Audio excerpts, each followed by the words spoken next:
Bonjour et bienvenue dans ce nouveau numéro de Questions sans détour. Mon invité aujourd'hui, Julie Aristide. Bonjour. Bonjour Christophe Langlois. Alors le cyclotron s'installe progressivement, c'est pas encore tout à fait le cas. Il sera opérationnel a priori début octobre. Ça doit vous faire chaud au cœur ? Ah oui, c'est une grande satisfaction aujourd'hui d'être arrivé à ce stade du projet. Le cyclotron est là. Effectivement, tous les équipements ne sont pas encore là, donc il y a encore quelques mois de travail avant l'ouverture. Ouais. Vous étiez à l'origine d'une grande pétition qui avait été lancée pour qu'il y ait un TEPSCAN, un cyclotron, 25 000 signatures, c'est énorme au niveau, à l'échelle de la Guadeloupe. On en est où aujourd'hui concrètement ?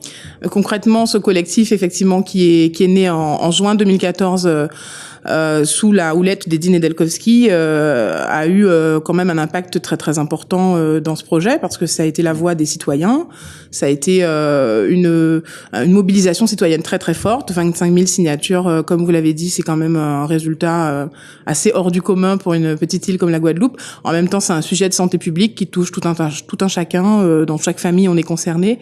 Et aujourd'hui, on en est, le collectif se réjouit de voir que le projet a pris forme, qu'il a été financé, qu'il est en cours de réalisation et que dans quelques mois, on pourra accueillir les premiers patients en Guadeloupe pour les examens TEP. Qui sont ces gens qui ont signé ? Alors vraiment, ça vient de partout. Ah oui, ça vient vraiment de partout. On a eu des mobilisations au sein de certaines entreprises, notamment. On a des gens qui ont eu comme objectif de recueillir les signatures de tous leurs collègues. On a eu des pétitionnaires qui sont venus nous aider à l'époque où nous faisions des après-midi ou des journées de signatures dans les centres commerciaux de l'île. Donc c'est vraiment une population qui est très représentative, puisque du plus jeune au plus âgé, toutes les classes sociales, vraiment ça a été quelque chose de très fort et de très, on va dire, une sorte d'union comme ça, collective des citoyens. Ouais, on imagine que ce collectif, il va pas en rester là. Au départ, c'était pas grand monde. Il y a des gens qui sont venus vous rejoindre en cours de route. Ils sont toujours avec vous là. Alors le collectif, il existe toujours en quelque sorte, puisqu'il y avait donc une cellule de base qui a été donc. Il y a des liens forts, j'imagine. Il y a des liens très forts par rapport à ce qu'on a pu vivre effectivement dans toute cette histoire, parce qu'avant d'en arriver à la conception, on se rappelle de toute la période où il a fallu argumenter, se faire entendre, prouver également que le projet guadeloupéen était un projet viable, etc. Donc aujourd'hui, ce collectif, il existe. Il est pas forcément mobilisé sur d'autres sujets. Peut-être que ça sera le cas à l'avenir. On pourrait le relancer pour un autre sujet de santé. Pourquoi pas ? Tout est imaginable. J'avoue que c'est pas du tout une question qui a été posée pour le moment. En tout cas, hier, on en a encore eu la manifestation. Ces personnes étaient présentes pour la visite du centre et c'était vraiment très très bien de voir que les personnes impliquées suivent le projet encore aujourd'hui. Alors il faut que nos téléspectateurs sachent, ce centre d'imagerie, il va se situer où et il va servir à quoi ? Vous pouvez y aller, vous avez le temps de nous expliquer. C'est important parce que on en parle beaucoup du TEPSCAN, du cyclotron, mais finalement peu de gens savent à quoi ça va servir. Exact. Ce que ça va surtout permettre pour nous. Eh bien, le centre d'imagerie moléculaire de la Guadeloupe, donc comme son nom l'indique, qu'on appelle CIMGUA, il est situé au parc de la Providence, parc d'activité de la Providence à Dotémar, donc c'est derrière le fameux centre commercial. En pleine expansion. Voilà, un centre qui est en pleine expansion avec plein de nouvelles constructions. Donc il est en bout de zone puisque c'est la zone réservée aux activités industrielles et il va comprendre en fait trois parties, on va dire distinctes mais qui sont nécessaires les unes aux autres. La partie production avec le cyclotron qui est donc arrivé ce mois-ci, la partie laboratoire de synthèse qui permet de récupérer la production du cyclotron et de transformer les isotopes en radiotraceur, et ensuite la partie clinique avec la caméra TEP qui, elle, arrivera en fin septembre et qui permet d'accueillir le patient, de le mettre au repos, de lui injecter le radiotraceur qui permet en fait d'avoir le résultat en imagerie moléculaire, donc d'avoir, grâce à la caméra TEP, un examen qui met en évidence les cellules qui subissent une inflammation forte au niveau du corps.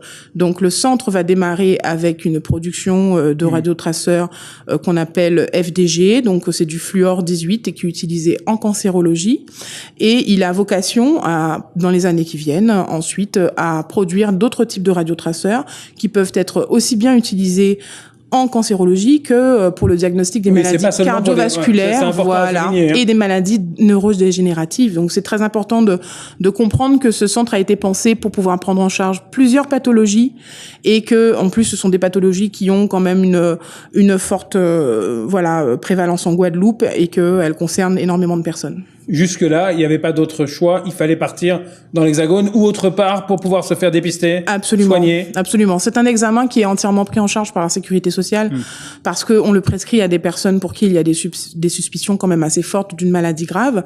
Et les personnes donc sont envoyées à l'heure actuelle dans l'Hexagone puisqu'on n'a pas tellement d'autres choix. Mais je rappelle qu'en Guadeloupe, c'est 1700 nouveaux cas de cancer par an. Et que ce qui est énorme, hein. C'est ce qui est énorme, mais qui veut dire surtout que toutes ces personnes ne sont pas forcément en mesure de bénéficier de cet examen qui aujourd'hui est une routine complète au niveau de la prise en charge des patients en France. Je veux dire, ça fait plus de 10 ans que c'est une technique qui est utilisée dans l'Hexagone et on ne se pose plus la question de savoir si on fait passer un TEP scan à un patient. Il y a une routine qui s'est installée, c'est ça? Absolument, ça fait maintenant les services de médecine nucléaire, les médecins nucléaires, les oncologues ou tous les médecins, parce qu'un médecin généraliste peut aussi prescrire un TEP scan, envoyer les patients le faire, et c'est devenu une routine parce que c'est un examen qui est très pointu et qui peut permettre vraiment de répondre à de nombreuses questions et de déterminer de manière très précise où sont les atteintes. Aujourd'hui, ces patients en Guadeloupe ne peuvent pas tous bénéficier de cet examen, même s'il est entièrement pris en charge par la sécurité sociale, pour une raison qui est simple, c'est qu'il y a d'abord des personnes qui ne peuvent pas se déplacer. Voilà, les personnes qui ne peuvent pas se déplacer, vous imaginez bien que ce sont des personnes qui sont dans un état de santé qui n'est pas forcément très très bon. Donc, on diminue gravement leur chance de survie et de guérison.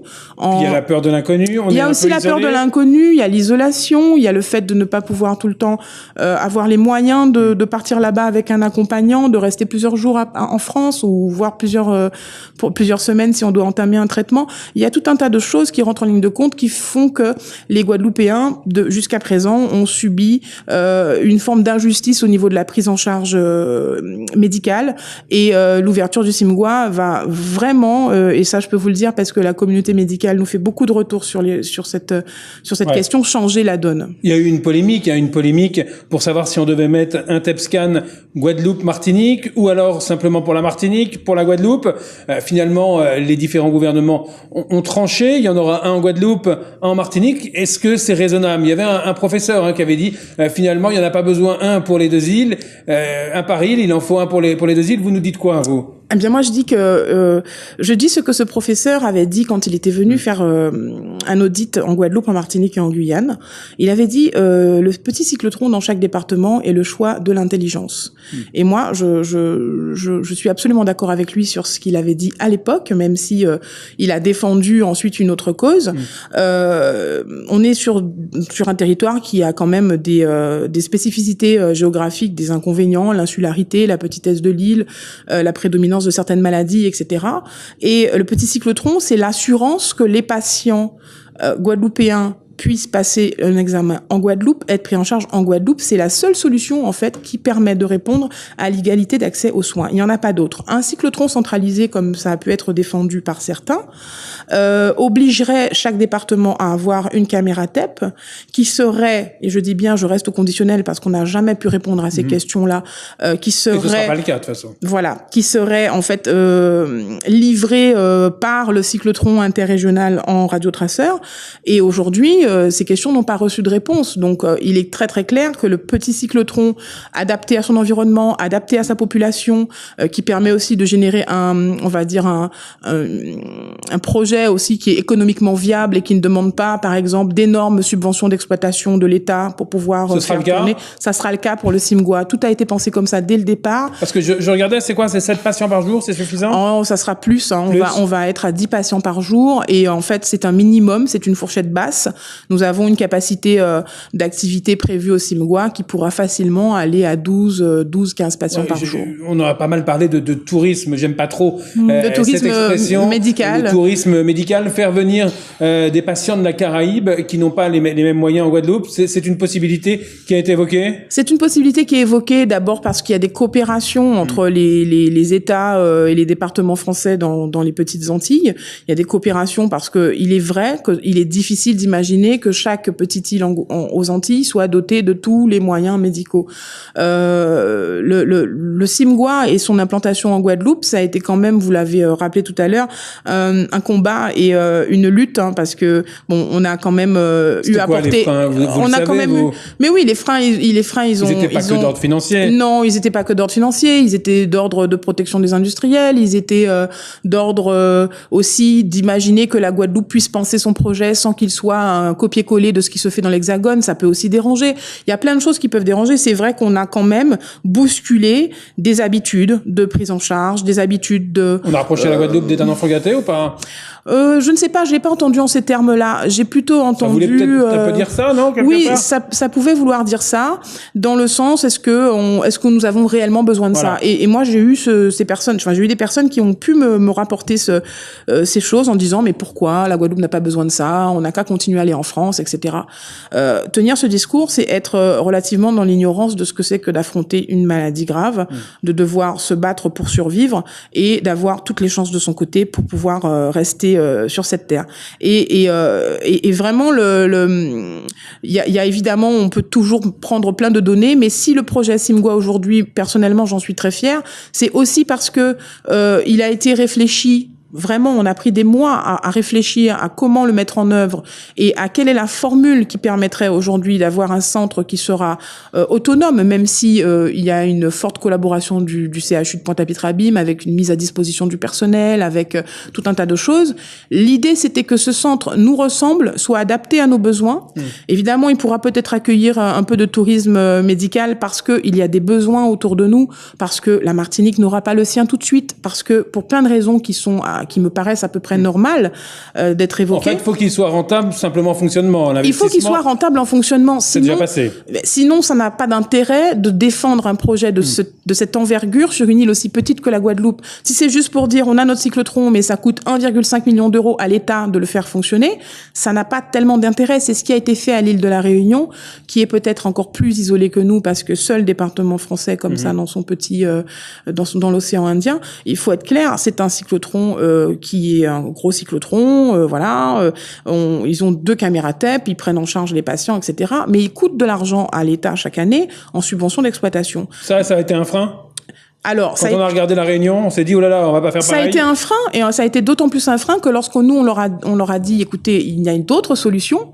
On a pu entendre comme réponse non, c'est pas possible, il y a pas d'autre solution. Je veux dire, à la Réunion, ils fonctionnent comme ça, on sait que ça fonctionne comme ça, et on leur a prouvé que le montage qui a été mis en place en Guadeloupe pouvait fonctionner et qu'il fallait nous faire confiance. Il a fallu se battre, mais on y est arrivé. On est bien équipé aujourd'hui. On sera bien équipé, c'est pas encore opérationnel. Voilà, c'est pas encore opérationnel parce qu'il y a de nombreux équipements, notamment les modules de synthèse, des équipements de laboratoire qui arrivent. Il faut le tester également. Voilà, la phase de qualification des équipements qui va être prise en charge par des experts et des professionnels, notamment le laboratoire IASON, qui est un laboratoire autrichien qui nous accompagne sur toute la phase de qualification et de mise en service du centre.